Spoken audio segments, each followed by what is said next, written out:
Okay, the ISKCON branch, lesson number 5. Where is that? Tompkins Square.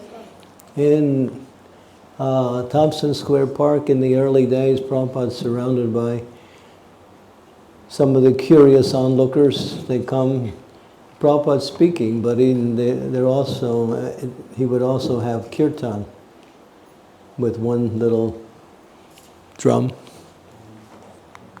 Okay.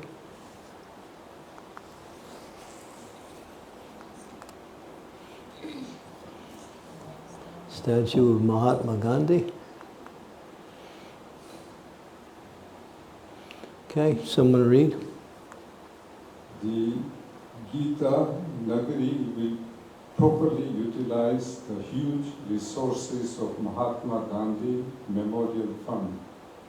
Gandhi's memory can be well preserved by his exemplary activities and not by simply constructions of huge buildings or dead-stone statues. Mahatma Gandhi was saintly reformer, and his memorial fund may be utilized for the purpose of converting degraded persons into saintly order. So this was something that Srila Prabhupada wrote in 1948 called The Conception of Gita Nagari, Part 1. Prabhupada got inspiration from the life of Gandhi and formulated his movement based on some of those activities and ideas that Gandhi had. Okay. Here's Prabhupada where is he there? Who knows? He's speaking on the disappearance day of his Guru Maharaj. Oh, we can't see. Okay. So now,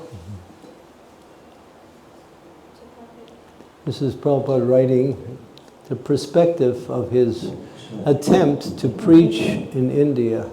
Established the League of Devotees. He's making a talk, and this is part of that talk. Someone read?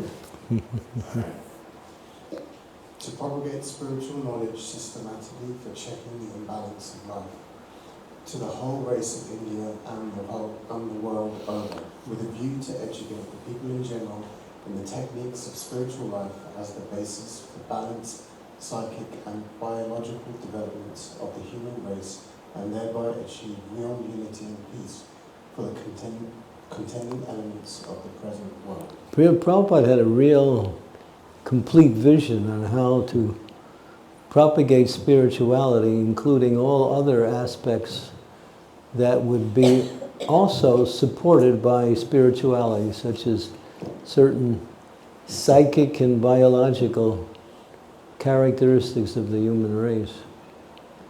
Prabhupada's program was holistic. Okay. This is the League of Devotees. This was in Jhansi, established in 1953. Okay.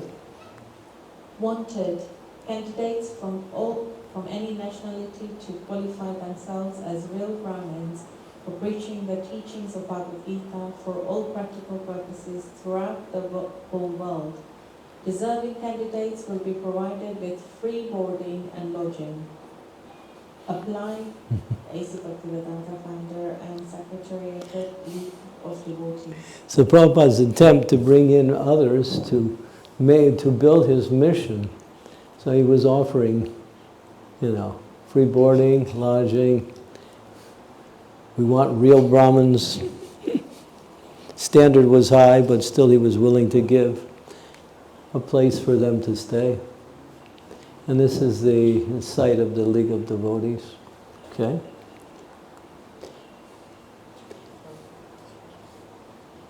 Lord Chaitanya's tree of his mission and the different branches of the tree, and ultimately ISKCON becomes, as Prabhupada said, ISKCON is one of the branches of Lord Chaitanya's tree. In other words, the mission of Lord Chaitanya is being propagated through the ISKCON society. Okay.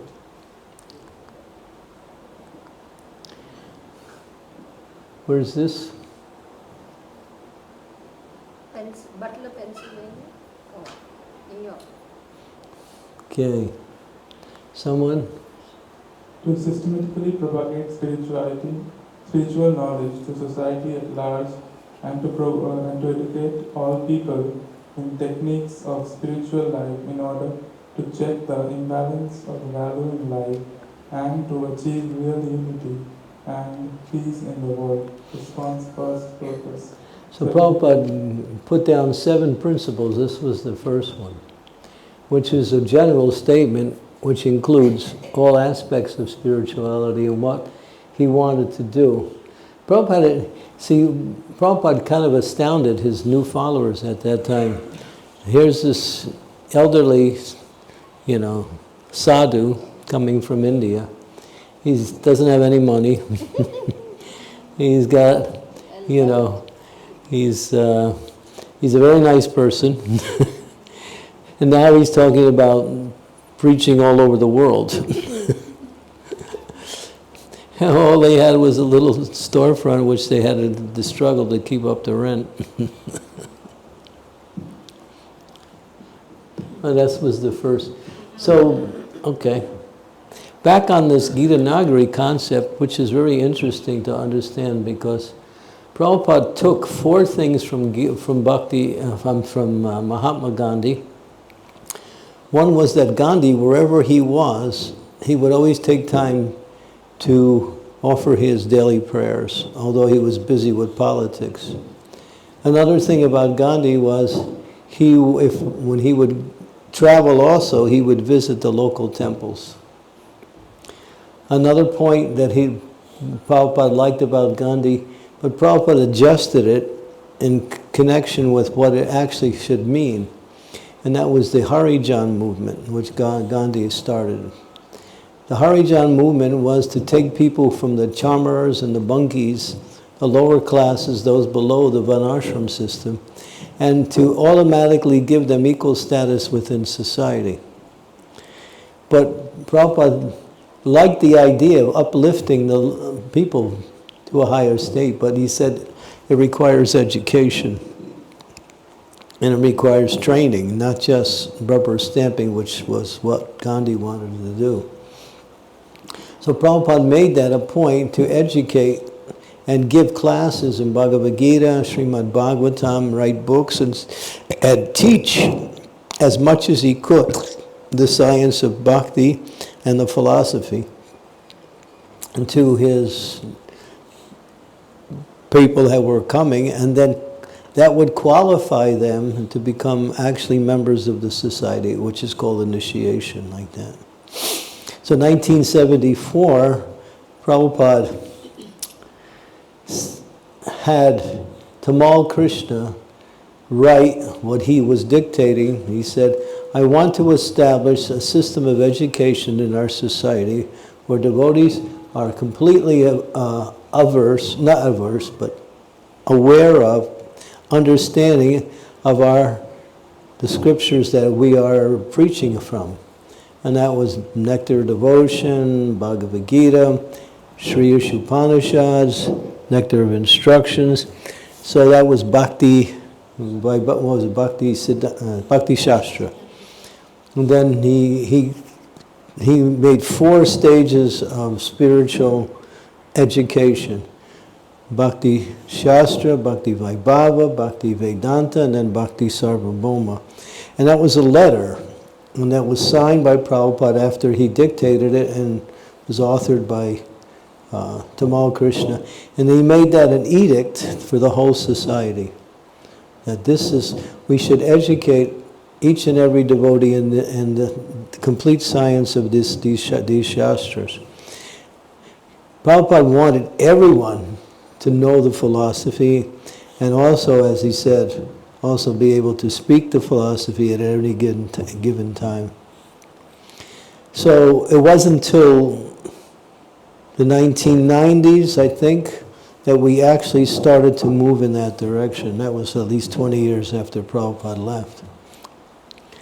So Prabhupada was very big on education. He got that idea from Gandhi about elevating people, but how to elevate them, and not just give them a better social position, but to give them a position based on education and knowledge of Shastra. And of course, book distribution, chanting the holy names, which was Lord Chaitanya's movement. And the last one we'll go into, that'll come up in the following sessions where Prabhupada talks about Varnashram Dharma. So Prabhupada had 4 principles which he put into this treatise, which was called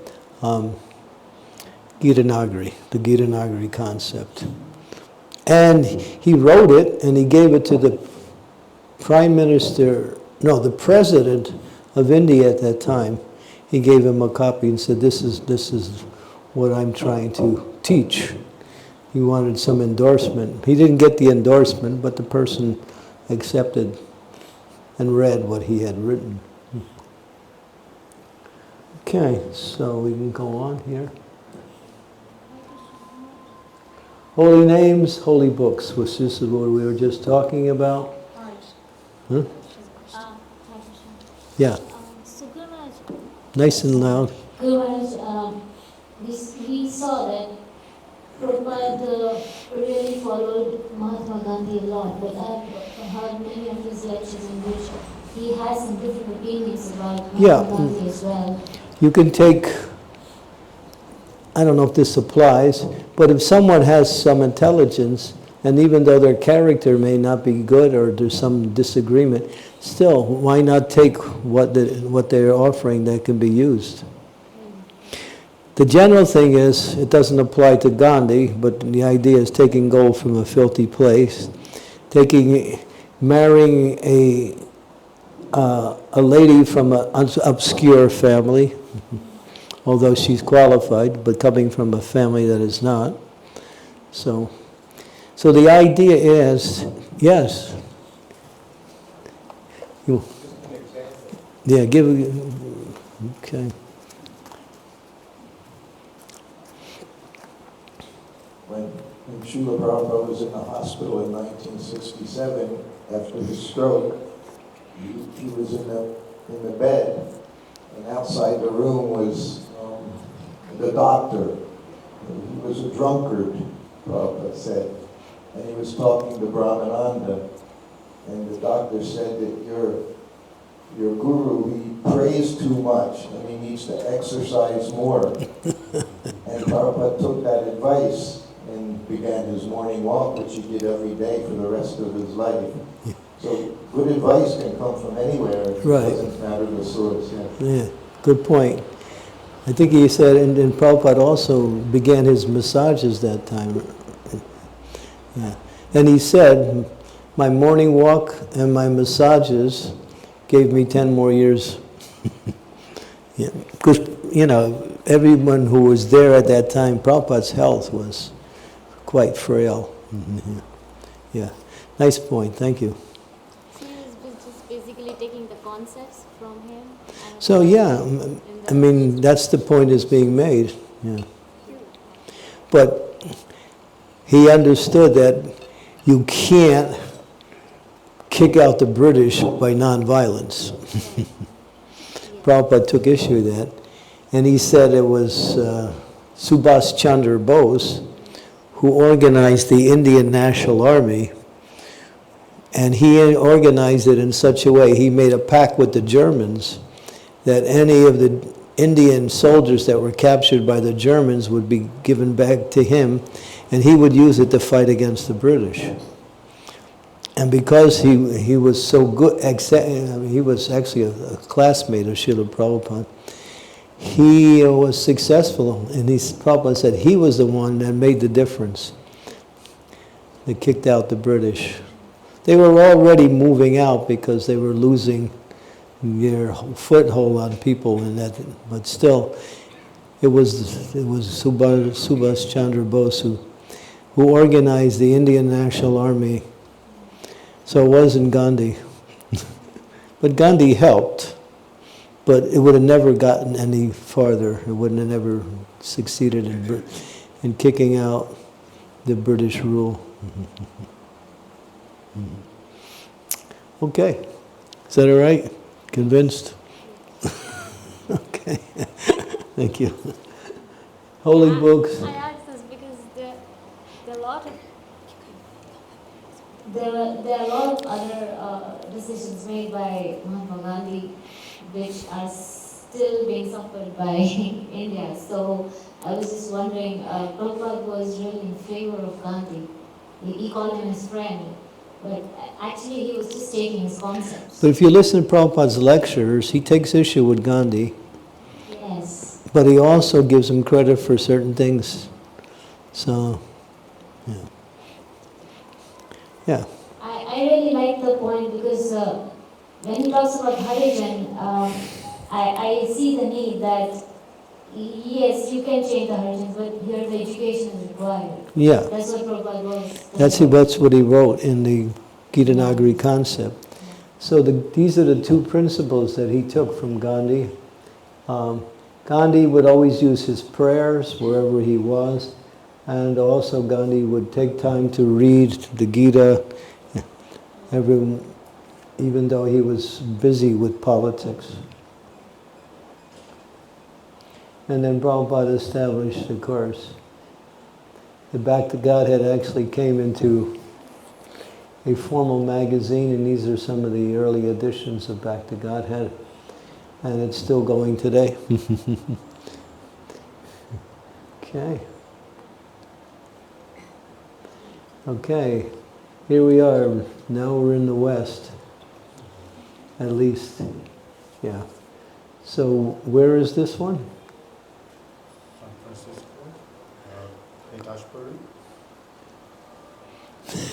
Francisco, You're from which country? London.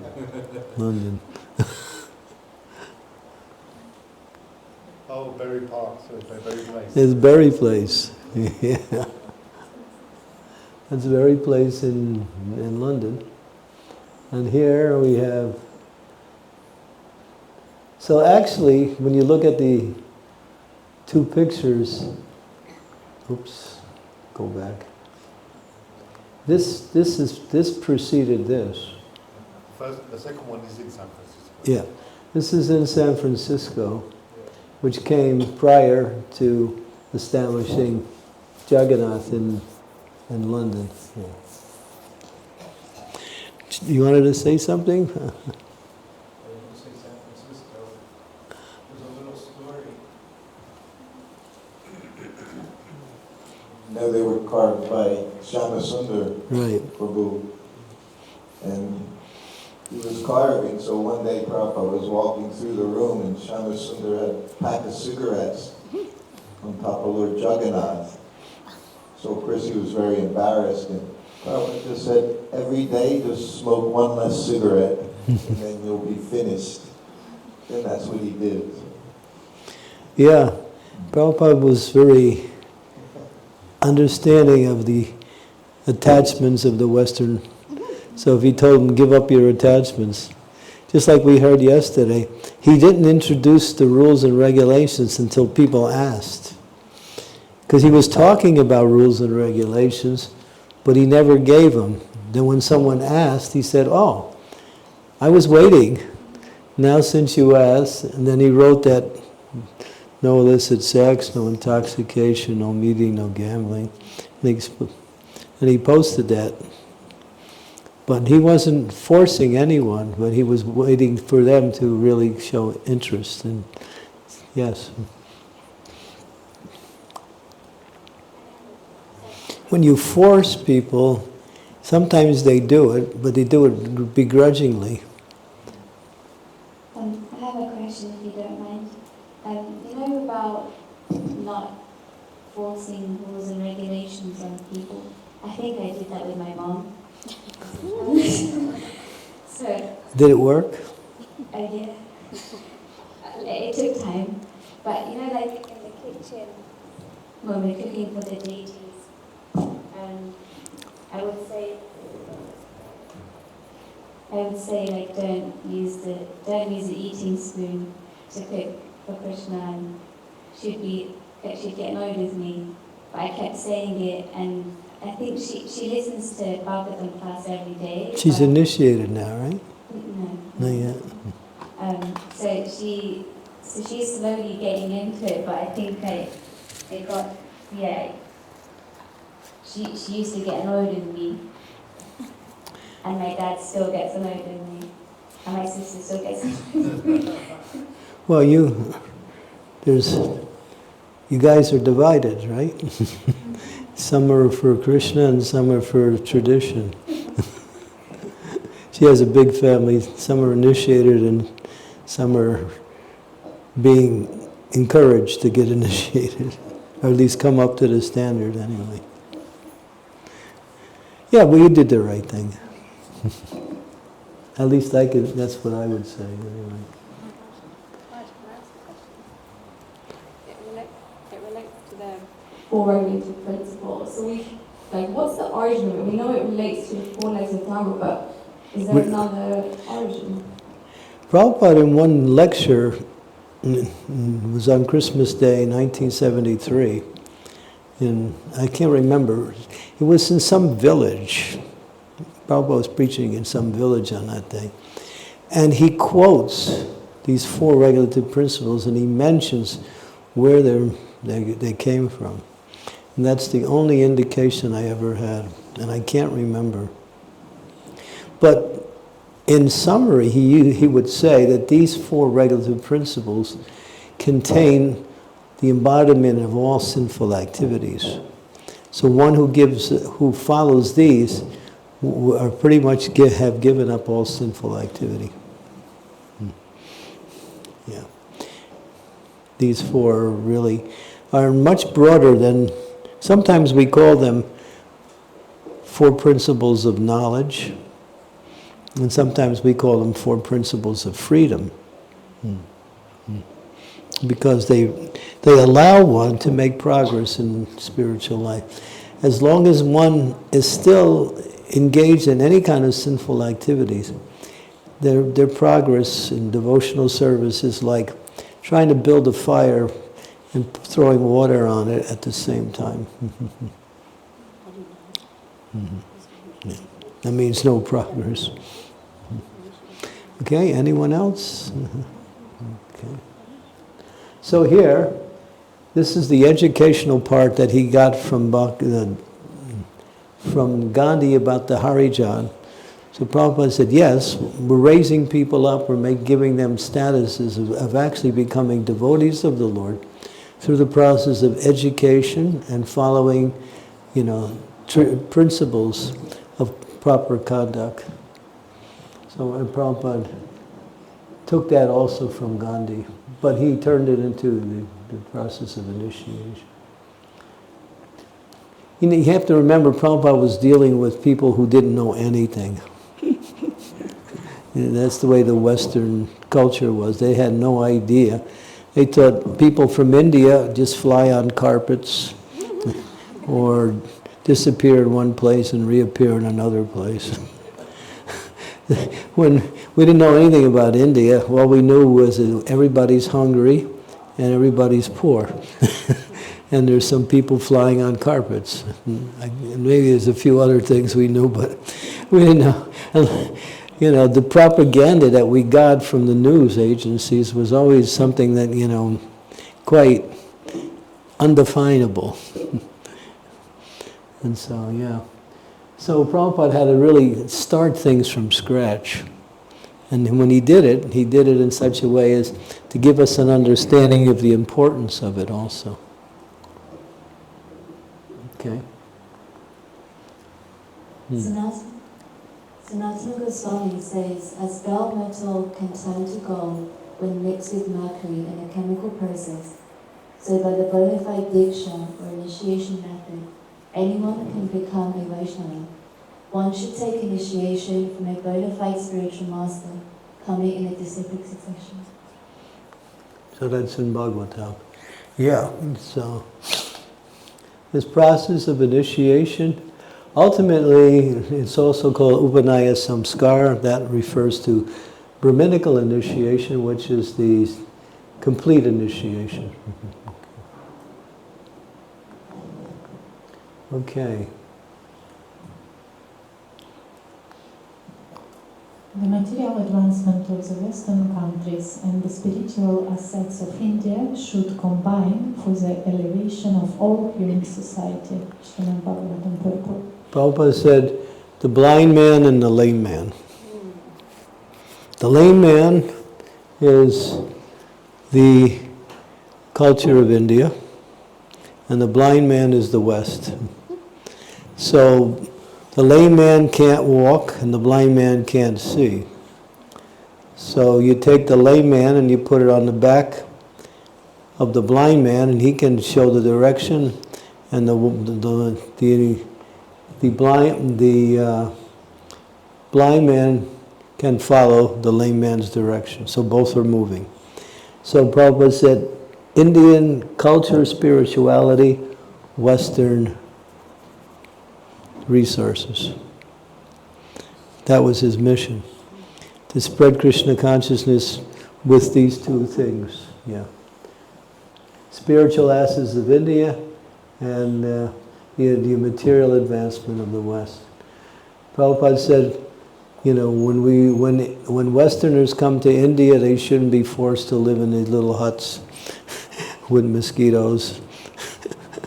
They should be given nice places for their accommodations, and then they'll be able to, you know, they're accustomed to that, Prabhupada said. They're accustomed to that. Prabhupada often writes about like material advancement being bad in his books as well. So what is meant here when he's saying it's needed alongside spiritual culture? He's talking about not so much the unnecessary activities we call spiritual and material advancement, but the basic principles: food, clothing, shelter, arrangements for people to live nicely and at the same time execute Krishna consciousness. I mean, spirituality traditionally is known in the villages in India, and people are, you know, they live in the villages, and then the sadhus travel around and they preach in different places and they inspire people in that way. But there's no development of any kind of material facilities. So Prabhupada knew he couldn't do that in the West. You know, he wasn't going to tell us to live underneath a tree and eat khichdi every day. So he had, you know, nice pakoras and chutneys, and halava, and all kinds of nice food. And he built nice temples with rooms for devotees to live somewhat comfortably. That was the idea. Because he knew the West couldn't take the simplicity in terms of lifestyle that was there in the traditional India, which he preferred. And Prabhupada liked that. He liked that simple. But he knew to force it onto the Westerners, at the same time help them to accept the Krishna consciousness, would be too difficult for them. And they would find reasons not to continue. So this, we want to get through, we're almost at 11 o'clock here. Okay. Gita Nagari, this is the last part, Vanashram cultures, then and now. These are the four. You'll see Brahma, Kshatriya, Vaishya, and the Sudra, like that. Farm communities, and that'll come up in the following. Okay, here's the questions, but we don't have time for questions. You want to take a few questions and then break for, we can get a couple questions in? Okay. Whatever works. Recall the assassination of Mahatma Gandhi and how it inspired the first name Srila Prabhupada gave to his spiritual mission.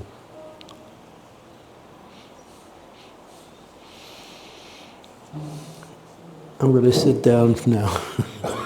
Srila Prabhupada wanted that Mahatma Gandhi use his position to actually become a Mahatma by spreading the teachings of Bhagavad Gita. But when that didn't happen, Srila Prabhupada was inspired to start it himself in the form of the League of Devotees in Jhansi. Yeah. So he got the inspiration as far as the ideas that Mahatma Gandhi employed in his own life, to use those and expand on those and make them foundational, such as prayers, holy names, holy books, like that.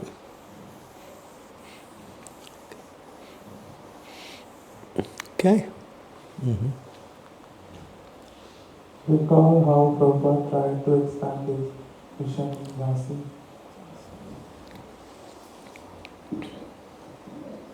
Srila Prabhupada created the League of Devotees, Right. and he was publishing back to Buddha as well. Right. And he wanted people to become proper brahmacharis, and he would give them a place to stay as well. Yeah, and he invited people to come and stay free. Food and lodging will be supplied. Just come and get involved. He wanted Brahmins, though, people who were Brahminically inclined. If I can add, I think one point I noticed is Sri Prabhupada opened the league to everything. So that in a way defeated this idea of lower caste, Harijan. So it shows that what ISKCON is today around the world. Yeah, there's a verse in Bhagavatam which illustrates that. It's from the 2nd canto, 9th chapter. No, it's the 4th chapter, 2nd canto, 4th chapter, verse 18. Kirata hunam palinda pukasa ambira sambira avaya kusadaya yane chapapa upasrayasrayam sudanti prabhavishnave namaha kirata hunam palinda pukasa ambira samba. These are races that are considered to be like aborigines, and races that are below the standard of the Varnashram system. Mostly uneducated field livers, people who live in the fields and the jungles like that. They can also become devotees of the Lord to the highest degree if they take shelter of the pure devotee of the Lord and work under his guidance. So yeah, so even Bhagavatam makes that point, that no one is excluded, but education is required. That's the point. That's why when we bring people in, Prabhupada said the first thing we should do is educate them in the whole process of bhakti, both in the philosophy and in the practice. And not just bring someone in and then give them some service. We're actually kind of like cheating that person if we don't give him a chance to learn. So now, all of our society is moving more in that direction now. Just like here, this building here is an educational building. And there are people who are studying Bhagavatam every day here. There are people who are studying the different scriptures in a systematic way. We need that, because to be a devotee means to know Krishna, at least in such a way that you could speak about Krishna and convince others that what you're saying is actually, authentic. Yeah. So education is actually the foundation where, and Prabhupada said that our temples are not simply places of deity worship, but they are educational facilities. He said we should have classes throughout the whole day. We're not doing that. Because deity worship brings in a lot of money. Because the Indian culture, they like the deities. He said if you want to attract the Indians, have nice deity worship. And so Prabhupada did that in the West to attract them, but then he didn't want to leave it at that. He wanted to educate them also in the whole science of bhakti. So that, yeah. So that was Prabhupada's vision for our temples, not just to make it places of deity worship, where you bring your, your big bag of atta and you put it on the altar and say, "This is for you, Krishna." I mean, one time one lady came into the temple in Bhaktivedanta Manor, and she was with her little son, and they're looking at the deities. And this was communicated to us later.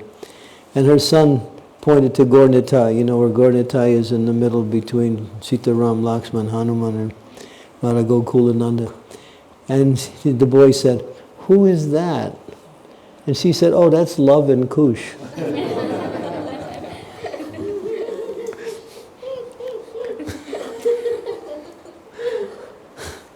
Of course, the kid didn't know, he took his mother's suggestion,